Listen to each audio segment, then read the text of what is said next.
Bharatiya Janata party સરકારને vote આપે છે, તમારા ધારાસભ્ય તમારા દરવાજે કદાચ આવે, કોંગ્રેસના મિત્રો તમારા ત્યાં આવે, તો એક વખત પૂછજો કે તમે વિધાનસભાની અંદર ક્યારે આ ગીર સોમનાથની પ્રજા માટે પ્રશ્ન પૂછ્યો?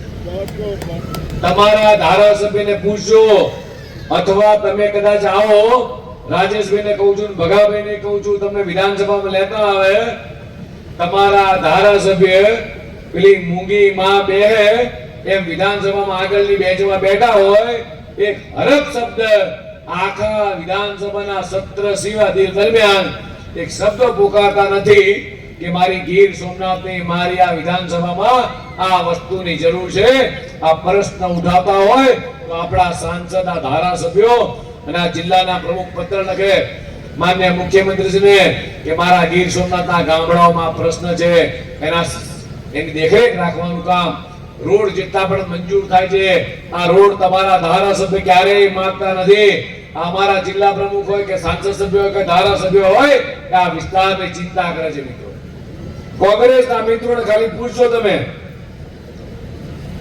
કે અત્યાર સુધી 60 વર્ષ સુધી કેન્દ્રમાં તમારી સરકાર રહી, તમે કેટલો વિકાસનું કામ કર્યું?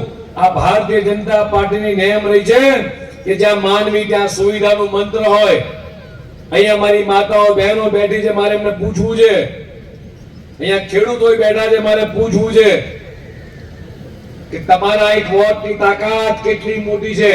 તમારા એક વોટના કારણે તમે જે આ કમળને, ભારતીય જનતા પાર્ટી સરકારને જે વોટ આપો છો, આ કમળના એક વોટની તાકાત એ કેટલો વિકાસ પાણીને તમારા ઘર સુધી પહોંચાડે છે. મિત્રો, આ વિકાસની વાત કરવા જાઉં તો અહીંયા જેટલા ખેડૂતો બેઠા છે, મારે પૂછવું છે એમને કે તમારા કોંગ્રેસના વખતની અંદર એ ક્યારેય કિસાન સન્માન નિધિ હતી? હા કે ના કહો? હતી ભાઈ? આ કિસાન સન્માન નિધિ આપે છે કોણ? ભારતીય જનતા પાર્ટીની સરકાર. આ કિસાન સૂર્યોદય યોજના. આવા જ ન્યૂઝ જોવા માટે સૌરાષ્ટ્ર સંવાદ ન્યૂઝને ફોલો કરો, તમારા અવાજની સંવાદી ચેનલ.